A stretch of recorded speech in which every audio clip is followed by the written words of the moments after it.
O voceiro de Porchantada trasladou no pleno de setembro na quenda de Rogos e Preguntas o mal estado de varias pistas no rural de Chantada e reclamou unha mellor xestión do traballo de desbroces. Levamos a situación de algunha pista, levamos tamén que hai sitios que ainda non foron desbrozados polo Concello, entón, pois, este ano que hai un trator novo, que hai traballadores, unha subvención para contratar traballadores, estamos tamén xa casi en outubro e seguimos tendo moitas gabias sin desbrozar, co conseguinte perigo público en moitas estradas, sobre todo estreitas, que se estés, non sabes se te queres arrimar a coneta, se ven un camión ou algo, pero non sabes se enganchas unha pedra ou que enganchas. Entón, habrá que empezar antes ou habrá que xestionar as cousas de outra maneira. Cando facían empresas privadas, tamén a veces tamén sucedían estas cousas. Por que? Porque moitas veces esperabas é moi tarde para empezar.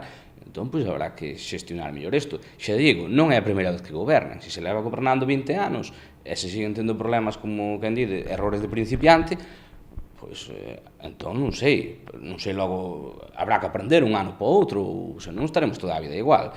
E no tema das pistas, pois agora moitas están nunha situación lamentable, incluso levamos unha pois que sendo arreglada, botouse a zorra, está ainda pior ahora que cando fora mellor non tocar. En donde?